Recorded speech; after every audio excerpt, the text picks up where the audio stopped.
Good morning. Pat Zemer here with Magna Wave. Welcome to the Magna Wave office hours for this Tuesday morning. Glad to be here with you. As you know, we come to you every Tuesday morning to answer questions about PEMF, therapy, machines, training, any questions that you may have with regard to protocols, so on and so forth. So if you have questions that would be you'd like to have answered, please feel free to put them in the chat box on this page, or if you'd like to talk to me personally and ask the question and have a discussion, you can send me a text your name to 502-599-9722, and I will phone you back and we can have a conversation about whatever question it is that you'd like to have answered or something that you would like to talk about. So we're glad that you're here with us this morning, and here's where I left off last week. I think we got up to about 30-some viewers with us live last week. If we hit 50 today, I will give away a free attachment to a practitioner and a PEMF device, a small PEMF device, to someone who's not a practitioner but would like to just have some have a device for their personal use. It's one of our smaller LP type of devices. So with that said, give me a call, send me share this broadcast with your friends. They may have questions that they'd like to have answered, and we'd be happy to do that. So let's see if we can get it up to around 50 today and give away an attachment or another piece of material, a device. Okay, so again, if you have any questions, just rocket them to me. I do have some questions that have kind of come in over the last 2 or 3 days that I'd be happy to approach and give the answers as best we can. First, but let me give a quick little update. I know that we've talked about this before on this broadcast and on some webinars, but 2 years ago I had a prostate scare, where I was having some issues and they wanted to do biopsies and so on and so forth. And immediately what I did, once we found out after my physical that could be an issue, and I went to see the urologist, and I began really treating myself daily with the Magna Wave device. I was using a semi device, one of the medium power devices at the time, every day, sitting on the coil to treat my prostate. I was taking the hydrowave water. I was also doing some ozone treatments periodically. And when they did the biopsy, everything was benign and there weren't any other issues. So we were very happy about that. And so now yesterday I had my 2-year follow-up for that procedure, and saw my urologist, and they did some blood tests earlier and they did another test yesterday, but everything was, he told me everything's clear and good and they'll see me in a year. So that's exciting. So, and I've continued to treat myself regularly, primarily sitting on the coil or sleeping on a coil, to treat the area, and continuing to take the hydrowave water and also ozone periodically. So if you have any questions about that whole process, I'd be happy to answer them for you and or discuss it with you at that time. So I'm excited about that. You know, you always have things that you're concerned about and you want to keep a handle on, and so that's where we are with that. Okay, let's see. A question was posed to us: insurance companies for PEMF treatments. Person has a massage insurance. Do I need more than that? If they're talking about, and I really didn't get the full thing on the question, if they're looking for companies to provide insurance for you as a PEMF practitioners, that is available through Hands on Trade, where you can get the bodywork insurance that also covers PEMF. We're talking with some insurance companies, actually the AOPP, the new Association of Professional Practitioners. I'm told, I've been talking with them a little bit as that organization gets ready to launch, that they're going to have an insurance package available for PEMF practitioners as a liability type of package. So we're excited about that. Give some other opportunities for insurance coverage. As far as payment by insurance companies for PEMF treatments, there are a few companies, if you're using a chiropractor, that do pay for the treatments. Other companies don't. Once it gets more, as the therapy is more better accepted or more well accepted in the U.S. once we get final FDA approval in some specific areas, which is in process, as we have discussed in the past. Then that will certainly open up those doors to be more readily available for people to have treatments and have the treatments paid for by insurance. That's a long, arduous process. Once you attain FDA approval, you still have to get the individual insurance companies to come along and agree to pay for services. Now, with more and more devices, now the glioblastoma brain tumor device, the neotonus device that's used for incontinence, and then the TMS therapy for autism and things like that, and depression, those particular devices that are approved are opening more and more doors to get that whole process moving along as we go. So that's kind of where we are on the insurance area and how that will be affected by the FDA approval as it comes. And we've discussed that before, and I will kind of reiterate that quickly here. The process of the 3 studies that we're doing now with our digital devices that we're participating in with the manufacturer of the devices are actually being performed with 3 different power levels. There's a low power machine, a medium power machine, and a high power machine that are being used and are being evaluated in these particular studies. And it'll be the first time that we're aware of to where someone has actually done studies with all 3 or 3 different power level of devices, so we can compare how the various power levels affect the various indications that they're being used on. They're doing a study for arthritis, a study for venous wound healing in Detroit, that's just typical body wounds, and then bed sores at the Veterans Hospital in Palm Springs, California.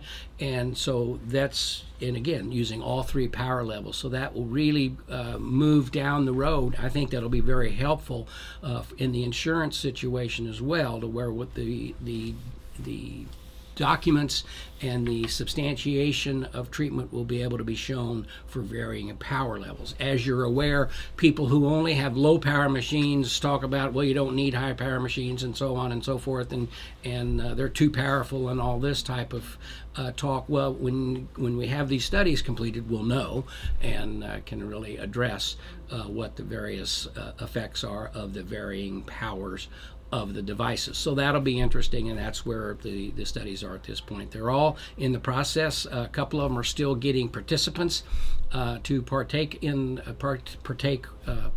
take part in the studies, and so that's where they are. But you can search these studies online. You can go to Google and search PEMF studies. You can look at the University of Miami, Detroit, Henry Ford Hospital in Detroit, and again the Veterans Hospital in California to see the position and what's going on with those studies. Any other questions, just give me a shout. I'd be happy to answer them for you. Greta has a question. Can you please go over the guidelines for neuropathy treatments? Be happy to do that, Greta. Neuropathy is a situation where the people experience tingling, burning sensation, lack of feeling because of the paralysis and the deadening of the nerves in the feet or the hands, typically as a result of diabetes, but there are other causes for neuropathy as well. And so what we want to be able to do is to take the device, treat the area of concern, and work to improve the circulation, to which can keep those types of indications at bay, or in some cases reverse what's going on. People have had varying types of results from that. And part of the issue becomes how long someone has had the issue or the indication that we're dealing with. If someone's had neuropathy and it's very advanced and they've had it for a number of years, to come and treat and have 1 or 2 treatments and get the result that they're looking for might be a little difficult. However, if you catch it early and aggressively, in many cases you can slow things down, or in some cases stop the progression, certainly working at the direction of doctors and so forth. But to get to Greta's question, typically What I would do and what I have done, I have experienced a little of that, not from diabetes type situation. My doctor says, well, you're getting older, so you're going to have some circulation issues, and that can be an issue. So what I have done is I use the paddle. You can use the butterfly as well, or the large loop, but you want something typically that you're going to feel a little more. And so what I would do is I would rest the front part of my foot on the paddle or inside of the coil and treat it on a pretty high setting, because you can do that higher because you're dealing with an extremity, and for 6 to 8 minutes. And then I would use the heel and the arch of my foot resting on the paddle or in the coil, and do the same thing. You can do 3 to 4 minute treatments and do it that way. So in 15, 16 minutes, you've done both feet and you're completed. Something else I also do is to treat my legs and calves, so I can get some good circulation from there moving into the feet. It's all about circulation going into the area. So you'd have the same thing. You'd rest your hand potentially on the paddle and get the good energy into the hand, but to also do the arm at the same time to make sure that everything is flowing. It's kind of like a highway. If you come up on an accident in the highway and everything's rubbernecking and slowing down, you want to clear out the whole area so you've got good flow on the highway. So that's the typical situation. I would say a person would treat as often as necessary. So in the beginning, if someone has that type of indication, Greta, you might treat them every day, even twice a day for a period of time until they start getting some relief that they're feeling, and then as necessary to maintain that. In my case, I treat regularly. I mean, I treat almost every day as I'm going through my regimen or my regime of treating my prostate. I don't have really any back issues or anything like that. I do have, which I've talked about, this thumb gets to be a little problematic sometimes, and it's from stress right here in my neck. So I will treat my neck area. I'll treat my prostate. As I said, I also use the B2 machine. I sleep with the B2 machine to help me sleep, and I also use the mat for my feet with the B2. But I treat regularly. So that's as often as you can do it is a good thing, and the person can see the results that they're looking for. Great question. Thanks for asking, Greta. If you have any other questions, folks, just give me a shout. Greta's got another question. How soon after a person stops chemo can they begin Magna Wave sessions?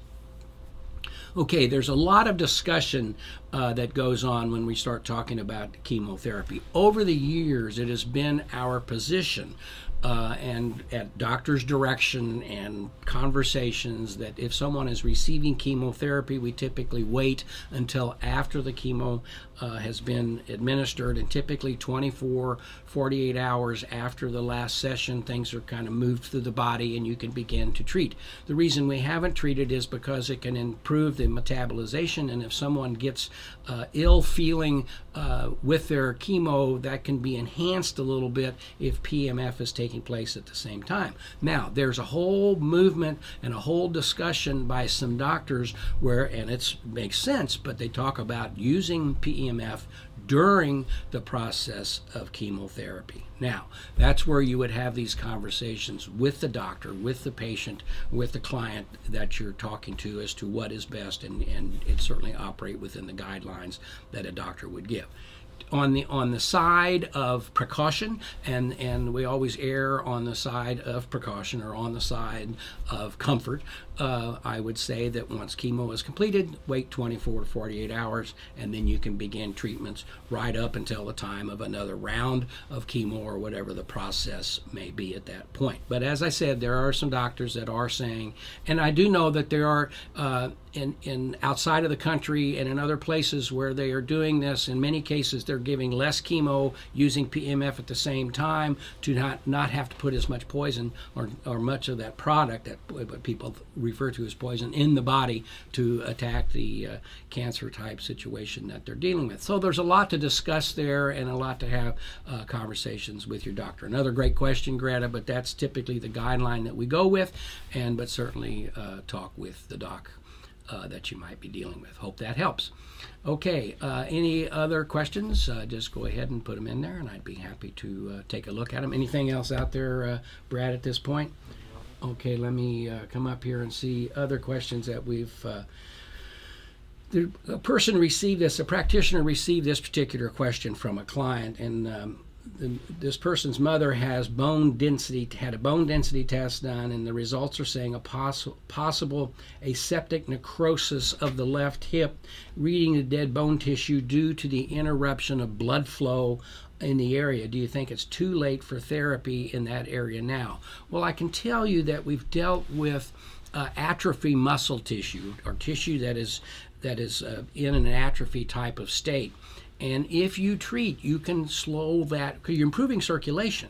And so you can slow that process down. So I would think that when we talk about, in fact, PEMF was used to improve the bone density of the astronauts when they would return from space, because they would have bone density issues and soft tissue issues in space, and PEMF was used to try to in fact alleviate those situations and improve those situations. So if someone has an active situation and they have a decrease in circulation, which is they think may be causing that situation, if we can improve the circulation, keep it from getting worse, then certainly you might be able to keep the situation at bay and keep it from getting any worse. So I would never say that it was too late to do something. That's kind of like PEMF is FDA approved for the use in non-union fractures, where the bone will not grow together. It just will not come back together and begin the mending process. And there are PEMF devices that are approved to help that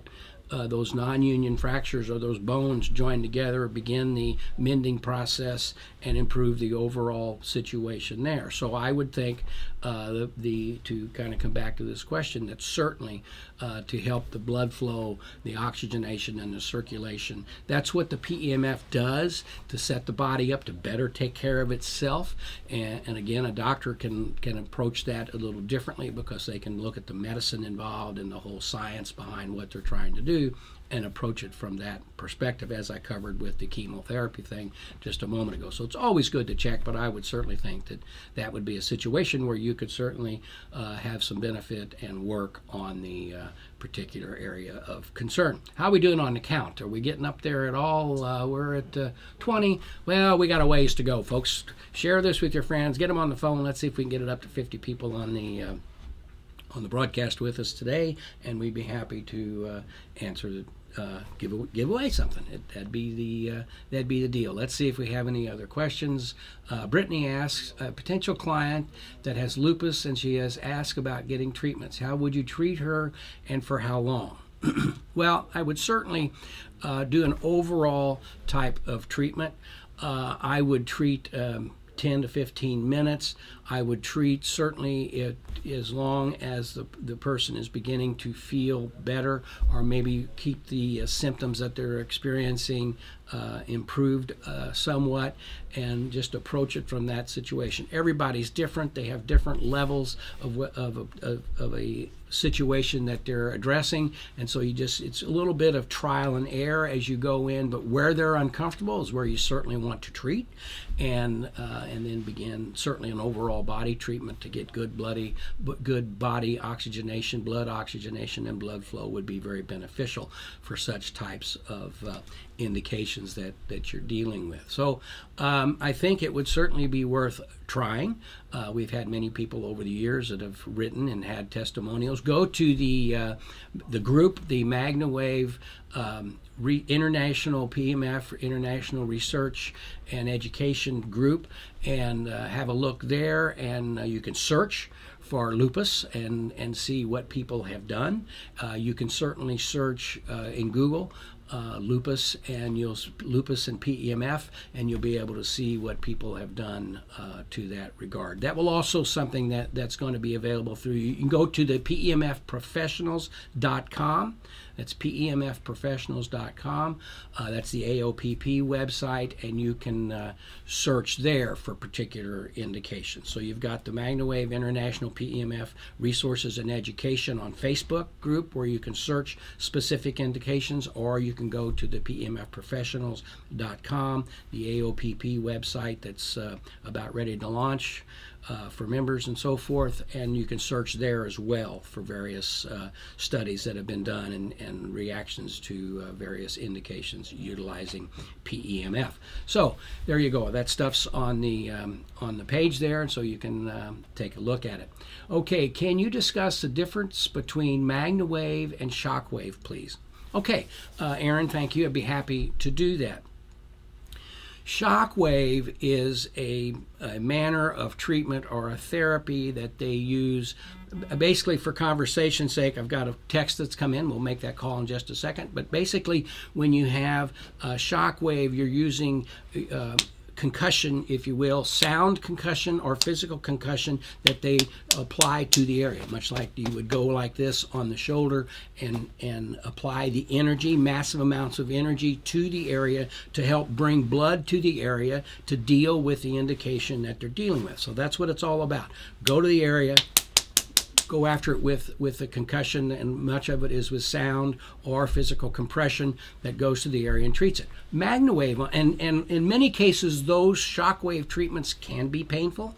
Tranquilization or some type of numbing is required to the area to make it so it's not quite as painful. Magna Wave PEMF, on the other hand, is also a situation to apply massive amounts of energy to a particular area to stimulate blood flow to the areas without the need for pain relief or tranking to help the area receive the massive amount of energy. You know, with Magna Wave, you put the coil on, you turn the machine up, and you're pulsing the area, and you take it to a level that is comfortable to the client, and apply the energy. Now, when you're dealing with knees and ankles, it's quite often you can turn the machine all the way up because you're not have so much tissue that you're dealing with, and so you can put massive amounts of energy into the area. Quite often, Magna Wave, in many cases, when you're talking about in the animal athletic arena, for horses, for example, there are guidelines as to when they can apply shockwave therapy and then compete. So it has to be, in some cases, 7 days out or 10 days out before the race or before the competition that the shockwave can be administered. Many cases they'll do shockwave. If the veterinarian feels that they want to have shockwave, then they'll come back and follow it up to keep things in check with Magna Wave PEMF to give that type of energy up to, because it's non-invasive, it doesn't cause pain, it's not doing those types of things, and it doesn't, as I said, does not require pain relief or tranquilization, so they can be very complementary. But in many cases, that's what shockwave is. It's a physical compression. It's designed to bring blood flow to the area of application. Can be painful, certainly, and may require direct supervision by a medical professional to apply these types of treatments. Whereas with the Magna Wave PEMF, it's a magnetic field that supplies the energy to the body, non-invasive, non-painful, and can, in many cases, achieve the same types of results. So that's the difference between the PEMF and the shockwave. And let's take a look here and see what our call is. And we'll go from there. Here we go. Put it in.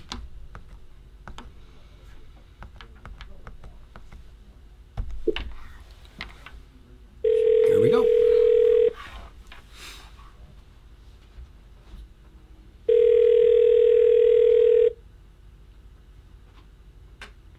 Hello? Good morning.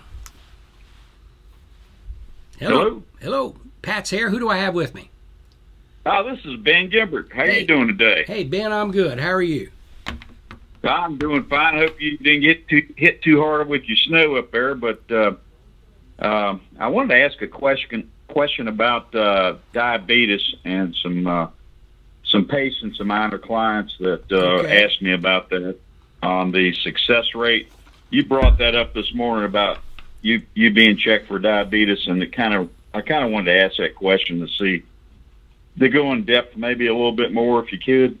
Well, when you talk about, there have been people, and again, this is something that can be researched a little bit as far as studies that have been done and results that have been attained. But certainly when you're dealing with blood sugar issues in the body and how the body reacts. If the body cellular network and at the molecular level is in good shape, that can help it better deal with the situations that may be affecting it with regard to diabetes, insulin, blood sugar, the whole 9 yards. And so there have been many people that have been in that state that use PEMF for their overall body wellness to help them with their medications, help them with what they're doing. Can we come back and say definitively, if you do this, you're not going to have diabetes? We don't go there.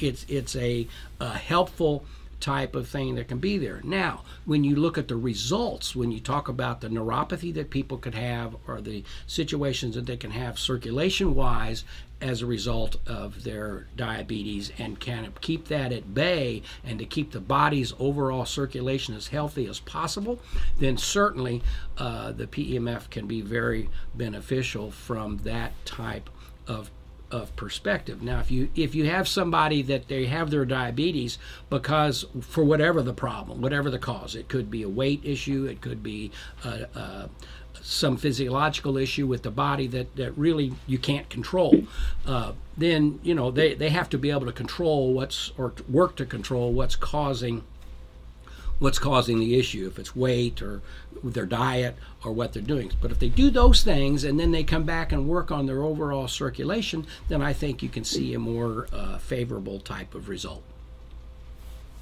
Okay. Does that help? Well, that answers my question. Yeah, like I said, I had a lot of questions about that through some customers, and so I shall pass that on to them. Okay. And I appreciate it, dude. Thank you for answering it. Okay, buddy. Have a great day. Have a good one. Mm-hmm. Bye-bye. So, circulation is so important to everything that we have going on in our body, and maintaining good circulation is paramount. And good circulation, good blood oxygenation just allows the cells to be healthier and happier and live a better life, so they can help you live a better life. And so that can impact a lot of different indications that people have. But again, once someone's into a situation and dealing with it, in a lot of times, a lot of people are using PEMF from the standpoint of helping them maintain their healthy state that they're in and the position they're in, so they don't have problems maybe to develop, and they won't develop as rapidly. Do we have another question that's there? Let's take a look. It looks pretty detailed. Longman, been treating a client with carpal tunnel.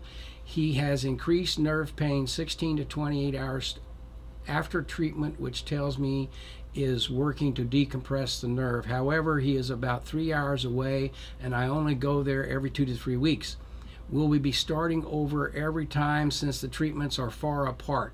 He is a mechanic, so he will continue to do repetitive movements that cause the carpal tunnel in the first place.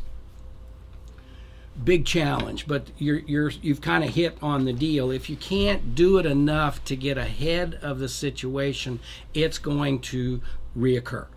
And whatever's causing it, and again, if it's the repetitive motion, what he can do ergonomically to help that.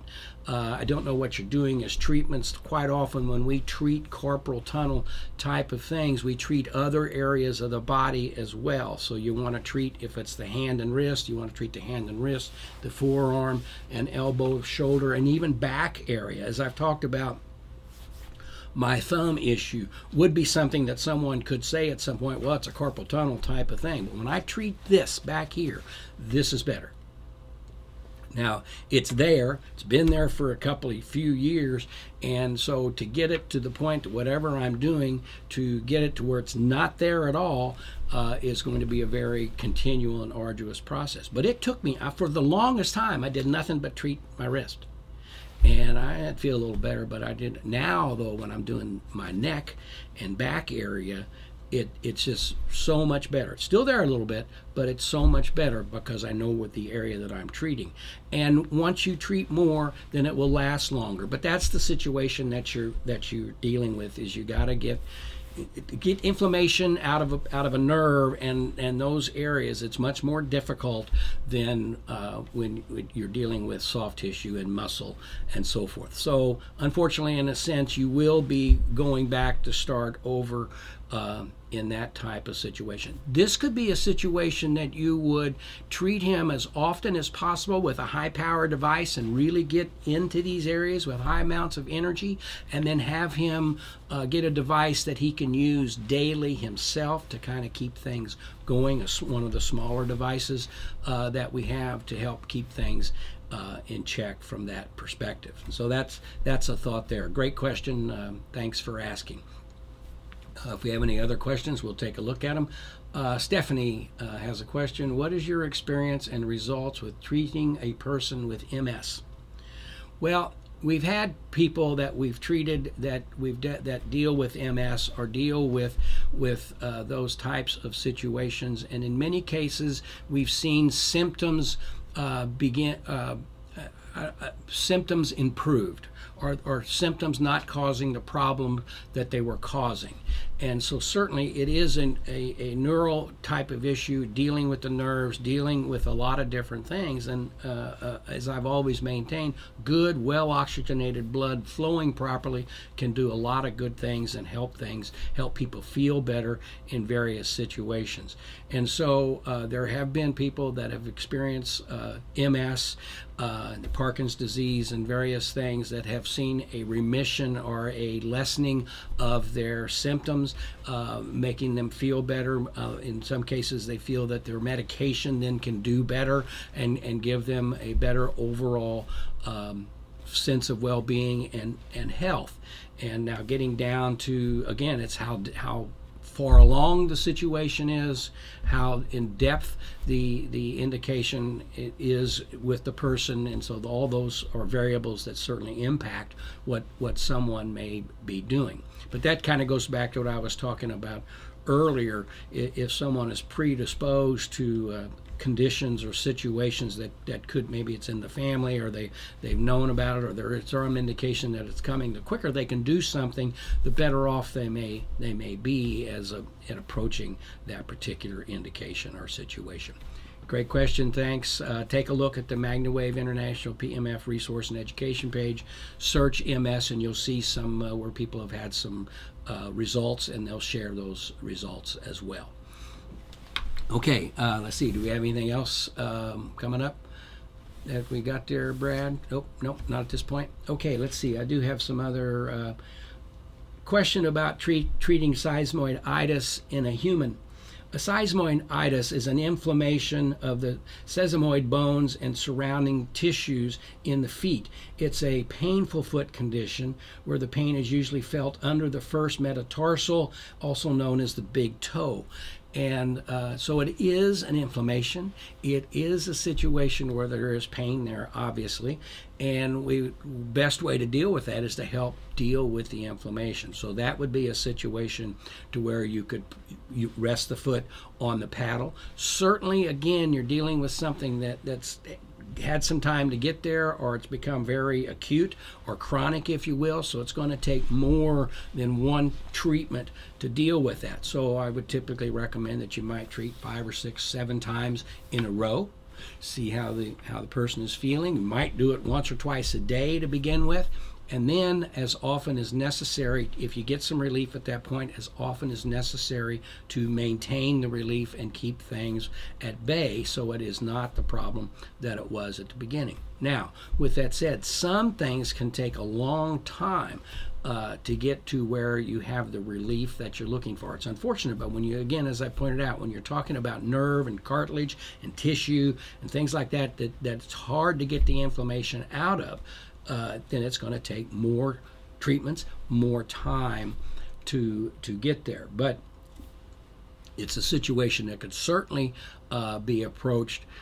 People that have gout. Now, gout's an acid condition in the body, and so you got to be able to try to control that. But to control the pain that's there caused by the acid type situation and the inflammation that's there, you can work on that. But you have to work on whatever else is causing the base problem to be there, and approach it in that fashion as you're going. If you have any questions, you'd like to talk with me about your questions, just send me a text your name to 599-9722, and I'd be happy to converse with you about whatever question that you may have, or you can put it in the chat box, and I'd be happy to approach it at that point. Janet asks a question: how did you know to treat your back to affect your thumb? Did you use an acupuncture chart? I didn't know to treat my back or my neck initially. I really did not connect the two at all. And I've had this in my neck for a good while, and it's kind of like you call it a crick in your neck or whatever, but it was just there pretty much all the time. And I have to admit that even though I have these tools at my hands to use, a lot of times you don't think about using them. And so, okay, I just got this. It's from the way I drive my car, the way I sit at my desk, how I sleep, whatever it may be. I just had this. Well, actually, a doctor told me. We were talking, and I was talking about my finger and my thumb and having it. And he said, have you looked at treating your shoulder, your neck, or your back? Because quite often it comes from that. My son-in-law, Joseph, has had some situation with his wrist. He's got a back issue that he's dealing with, that it's a degenerative type of thing. So the Magna Wave has really helped him maintain his comfort. But when he was having the situation in his hands, his doctor told him, it's in your low back. So it's not only here, but it's coming from your low back all the way to your hands and your wrists. Well, when I started hearing that stuff and talking about it, I surmised, maybe if I treat this, I'll get some relief here. And I did.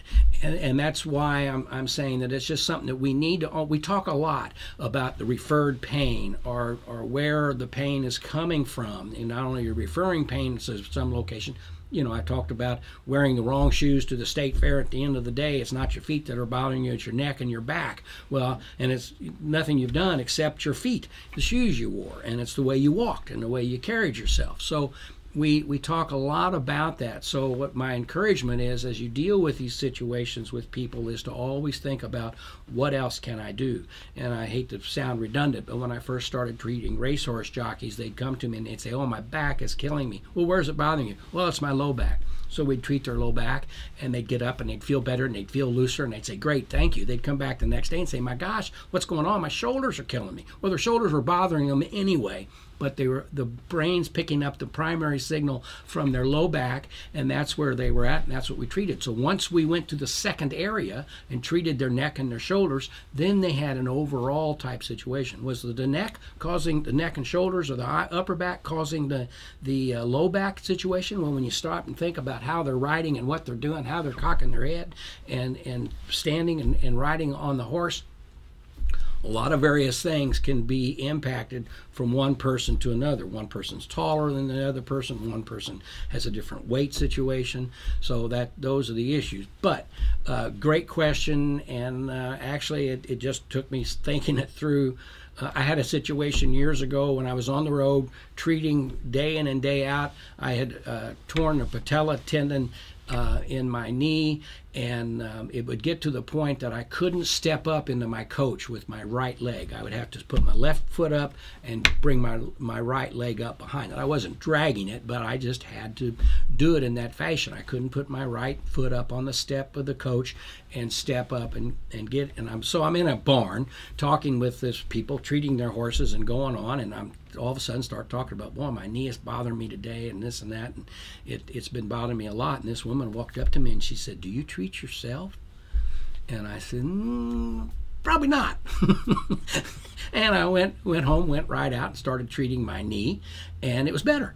And I just didn't think about doing that, and it would go to where I would treat it 3 or 4 times, 5 times, and then it would hold itself for a couple of weeks. Then it would start to come back, and I would go treat it again. And so, that's me. That's the situation that I've found myself in, and so that's the thing. But quite often, to answer your question one more time, if it's here, it's probably somewhere else as well that's influencing that particular area of the body. So any other questions, throw them up there. I'd be happy to deal with them. We've been going for about 40 minutes now, so we'll go a few more minutes if you have some questions. I have another meeting coming up here shortly, but I'm happy to answer any questions that you may have. Had some good questions today, and I certainly appreciate that. Let's see. I do have one that's quite long here that I have to read. Do we have anything else coming up before I jump into this one? Okay, let's take a look here, and then we'll. Let's see. Well, we got a text. Let's do this. Let's make a call and see what kind of question they've got. Oh, come on back. Okay, here we go.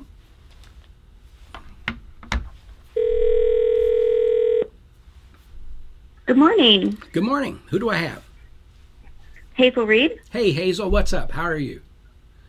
I'm good. How would you treat somebody with osteoporosis? You did say that it helps the astronauts with their bones, and so would you do like a overall body overall body treatment? I mean, when you're talking about osteoporosis, typically you're talking with somebody they're low on calcium. Their age is quite often the situation that is enhancing that problem. But I would basically approach with a torso, whole body type of situation, depending on where they're having the issue, to try to keep the cellular activity, molecular activity healthy, to better help them with that situation, and enhance whatever, if they're taking calcium and things like that, to help it better aid the situation that they're dealing with. But that's what I do. Okay, so like the large loop, like 10 minutes? Oh, easily. Yeah, that'd be fine. Yeah. And where are they having the situation? Overall, or lower back. Lower back. It was diagnosed in their lower back. Yeah, and so I would do the lower loop, the loop or the pad, mat if you have one, but the large loop, very comfortable. Yeah, put it on there. I would also treat the upper torso. You might put the loop, through the arm and put the loop this way, just to treat the whole upper body, to get good blood flow always going to the area where they're having the pain. But certainly the area where they're having the pain would be good comfortably. Okay. Okie doke. All right, sounds great. All right, thanks Hazel. Have a great day. Yep. Bye-bye. You too. Bye-bye. Okay, so it's always something that you're dealing with, the various things that we need to approach, and really it's a situation of, we don't, as practitioners, we don't, a lot of times don't go after particular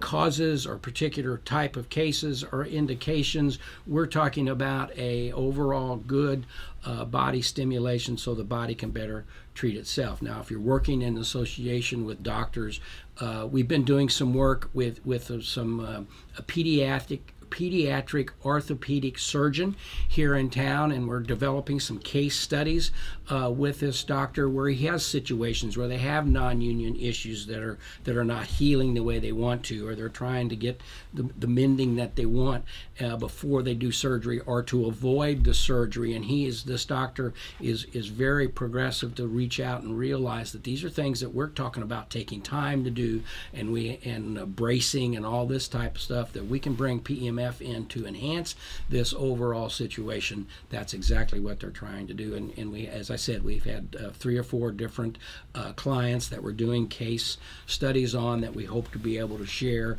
and how they're going. One young man is an athlete, kicker, football, and I guess he plays soccer as well. Got a fracture in his foot that is not healing the way they want to. It's a stress type situation. They don't want to do surgery. He wants to go to military academy once he gets out of high school. He doesn't want rods and stuff like that in his body. So they're doing everything they can do to try to eliminate that from happening. And history has shown, studies have shown how the PEMF can be very beneficial to the bone mending and the strengthening of the area, just as we were talking about the situation with bone density and so forth. So we're excited to be doing that, and hopefully we'll have some good results. That, what we'd like to do there, if we can get some good results, get some good case studies, and then potentially go back and maybe do a small study or do a study with these particular type of indications to see what the results are. That's one of the things that, again, I'm talking about the AOPP. I've been working closely with them because they're wanting to work with distributors and manufacturers and that type of thing to help standardize the industry. But but that's one of the things that they want to be able to do, is to create a funding source to do some studies that are beneficial for the whole industry of PEMF. And so we're trying to participate with that as well, to see what we can learn, what records we can keep to better further that type of situation. Okay, we're about out of time. If there's no other questions, anything else up there, Brad, to come up at this point? I'm going to take this question that has to deal with Herxheimer, and I'll shorten it, briefen it, make it a little more brief so we can cover it quickly and discuss it next week on the program, dealing with toxicity and what's the good way to do that with regard to treatments. Okay, no other texts for phone calls. I want to thank you for being with me today. It's always enjoyable to be here. We'll be back next Tuesday. Little sidebar here. The Magna Wave Express is getting ready to start a journey, if you will. And so some of these programs will be coming to you from the Express. It's going to be interesting how we coordinate this between the studio setting and the Magna Wave Express, but we're going to do that. And next Tuesday will probably be a time to try that before we actually hit the road. We're going to, at this point, we're going to Nashville, Atlanta. We'll be going to Ocala area, the villages, into St. Petersburg, Florida, into the Wellington area of Florida, where the horse shows are, and certainly the racetracks down there to work with jockeys and horses. And then we'll be coming back up into Raleigh, North Carolina area. We also would like to get over into Texas if we can, but that's where we're going to go, and it'll be on the road pretty much full time until mid-March. So if you have a place that we're going to be, it'll be on the website, is where we're going, and we'd love to visit with practitioners. If you're a doctor and you want to learn more and we're going to be in your area, you can certainly come to us, or we will come to you and let you experience the benefits and how PEMF works and how Magna Wave works firsthand as the Express moves through. And then the plan next summer is to hit the northern states, go up the East Coast, come across through Michigan, Illinois area, and kind of go that way and cover as much of the country as possible. It may take us a couple years to get every place, but that's kind of the plan, is to visit practitioners, visit areas that we don't have the depth of participation that we'd like to have, to where people are asking about PEMF. And so keep track of us there, and there'll be more happening, and we'd love to see you in our travels in the Magna Wave Express. Anything else quickly here? Oh, we do. Sorry I missed you when you said you were going to cover the Herxheimer effect in more detail. Can you repeat? Yeah, I'm going to get into that. Where someone is treated and they felt that we got a minute or two here. Let's go ahead and talk about it a little bit. Where they were treated and the client immediately felt a metal taste in their mouth and felt some tightness and some effects in their body.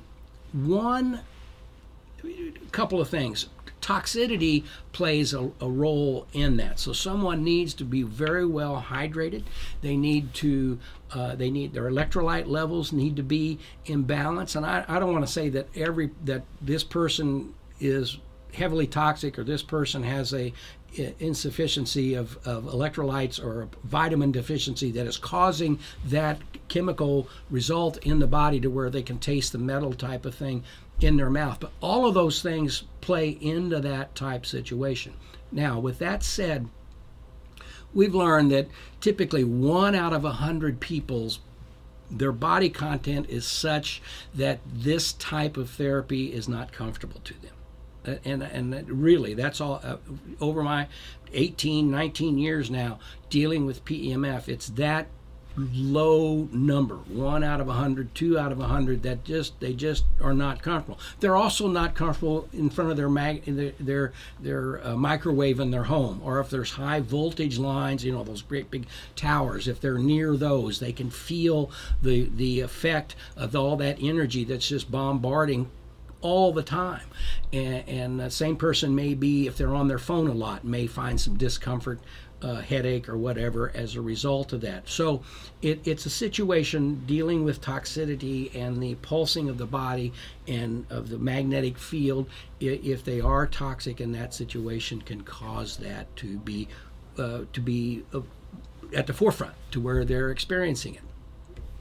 And certainly the person in the question goes on to talk about, the clients kind of saying, well, I don't know what I want to do. Well, I certainly understand that. If they're not comfortable in what they're experiencing and they have that, working through it would certainly be the thing to do and the thing to approach. But they want to look at their vitamin supplementation, their overall diet, what the situation may be very well hydrated, and make sure everything's in check, and then go through it. It maybe wouldn't be a bad idea for someone like that to go through a mild detox with a tea detox or some type of dietary detox for a period of time, get their body back in balance the way they would like for it to be, and then approach the PEMF and see how the result can be at that point. The PEMF will help the body detox. So it is used in many cases to speed detoxification and to